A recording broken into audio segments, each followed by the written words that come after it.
안녕하세요. 1월 13일 토요일 아침입니다. 오늘은 이병두의 근현대 불교사 120장면 43번째 순서로 사명대사 동상을 제막하게 된 배경과 역사를 알아보겠습니다. 서울 지하철 제3호선 동대 입구역에서 내려 동국대학교 쪽으로 비탈길을 올라가다 보면 임진왜란과 정유재란 당시 의순군을 일으켜 지휘하며 관군보다 더 큰 역할을 하고 임금 선조의 부탁을 받아 수신사가 되어 일본을 여러 차례 오가며 전후 처리 등 외교를 맡았던 사명대사 동상을 만나게 됩니다. 이 동상은 1968년 5월 11일 거창한 행사와 함께 제막식을 가졌습니다. 송영수가 조각하고 이희승의 발문을 서예가 김충현이 써서 새긴 동상 제막식에는 대통령 박정희 부부와 국회의장 이효상, 조계종 종정 고암 스님 등 5천여 명이 참석했습니다. 동상 제막 사진에서 보듯이 군 의장대와 앞대가 동원되어 분위기를 돋우고 있어서 동상 건립이 정부와 밀접한 관계에 있음을 확인할 수 있습니다. 이 사업에는 다음과 같은 배경과 역사가 있습니다. 제1회 5.16 민족상 산업부문 장려상 수상자 이한상, 이제부터는 덕산이라고 부르겠습니다. 이한상 씨가 상금 50만 원을 기탁하여 선열들의 조상을 건립하자는 제안에 따라 1966년 8월 애국선열 조상건립위원회를 결성하고 당시 권력의 제2인자였던 김종필 공화당 의장이 위원회의 총재를 맡고 서울신문사가 주관하여 군사작전 방식으로 추진하였습니다.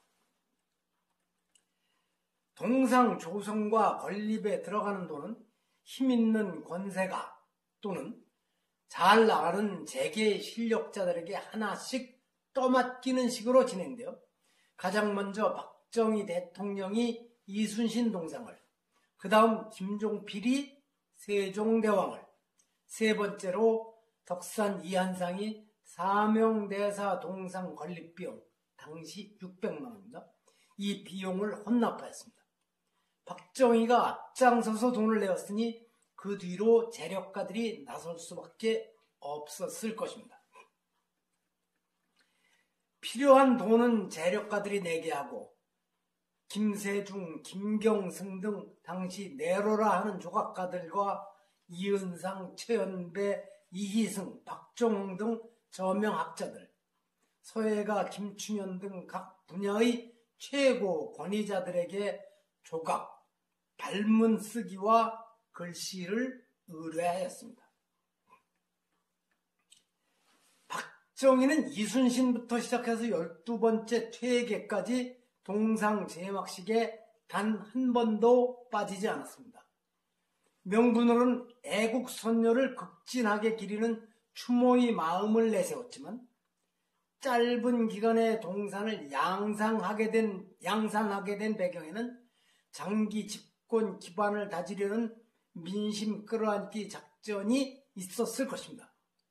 한편 덕산거사는 거칠어 일본인에게 억눌려온 우리나라 사람들에게 일본인을 지략과 무용으로 지배했던 조상이 있었다는 사실을 일깨워주기 위해서라고 내세우면서 이 사업에 사명과 원효 스님을 포함시켜서 땅바닥까지 떨어진 불교의 자존심을 되살리려는 목적을 갖고 있었습니다.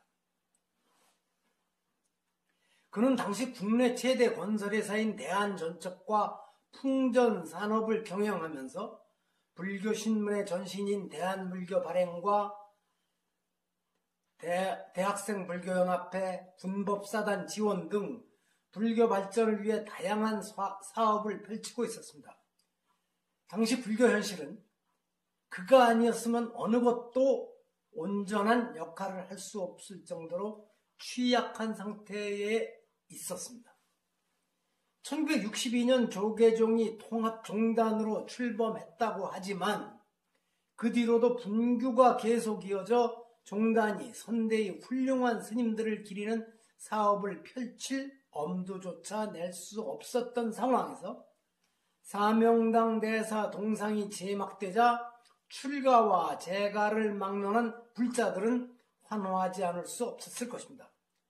사명대사 동상 제막식이 끝난 뒤 따로 사명대성사 봉안 대제를 개최하여 축제를 펼치고 대한불교신문에는 중진스님과 불교학자, 국회의원의 특별 기고문을 게재한 데에서 그 분위기를 짐작할 수 있습니다.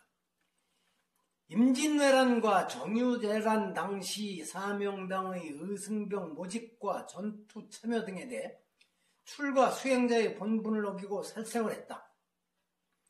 이 동상 건립이 박정희의 덕제를 합리화시키는 도구에 불과했다는 비판이 있는 것이 사실입니다.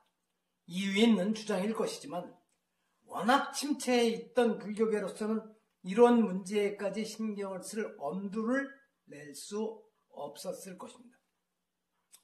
따라서 당시 이 사업을 추진한 덕산이나 환호했던 불교인들에게 심한 비판을 가한다면 너무 가혹하지 않을까요?